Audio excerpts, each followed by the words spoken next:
The General Assembly is deeply concerned that the country still does not have a functional electoral boundaries commission.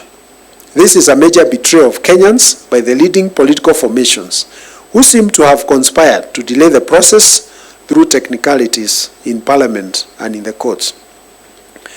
This dereliction of duty has put the country in great danger, while denying Kenyans the capacity to exercise their constitutional rights as relates to elections and the review of electoral boundaries. We demand that the Speaker of the National Assembly nominates the 2 representatives from the Parliamentary Service Commission to the Iebc selection panel, and that the Political Parties Dispute Tribunal speedily resolves the disputes regarding the nominees from the Orange Democratic Movement and the Azimio side. This General Assembly is cognizant that parents across the country are waiting and preparing for the reopening of schools next week. However, there is uncertainty following the reports that teachers and lecturers are planning to go on strike. We call upon the Ministry of Education, the Teachers Service Commission to engage in meaningful dialogue with the teachers so as to safeguard the education of our children. Mitigation laws and policies for safeguarding of life. The policies should include strategies to comprehensively educate the citizens on mitigation and adaptation so as to promote household food security. Towards this, we call upon the National Assembly to speedily repeal the Draconian Seed and Plant Varieties Act, which prohibits the sharing and exchange of indigenous seeds.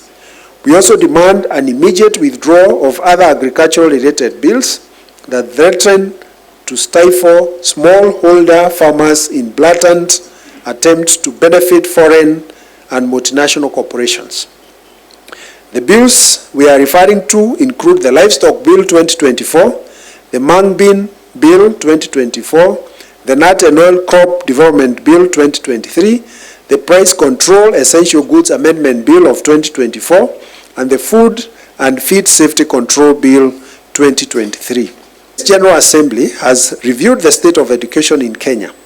It is unfortunate that the education system is marked by confusion, inequality, and injustices. We urge the Ministry of Education to speedily address the concerns that have been raised regarding the competence-based curriculum, CBC.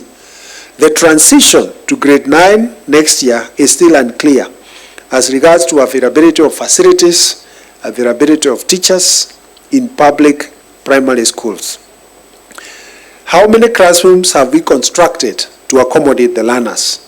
How many teachers have we employed to ensure that all learners are within the teacher-pupil ratio? Further, this General Assembly is appalled at the wastage of public funds being witnessed through multiple scholarship programs. We are convinced that the only reason that these scholarship funds have been set up is to enable the officials, the politicians, to steal taxpayers' money. We strongly recommend that the bursaries and scholarships, which total close to 100 billion Kenya shillings, be collapsed into a tuition fund that will provide capitation so that we can have free basic education for all children in Kenya. Further, there is need to urgently review the proposed university education funding model. It is grossly unjust to have a model that makes education the preserve of the rich. The government should engage in comprehensive public participation so as this General Assembly has elected the chairperson, Reverend Dr. Elias Agora of the Presbyterian Church of East Africa as the chairperson of the Ncck.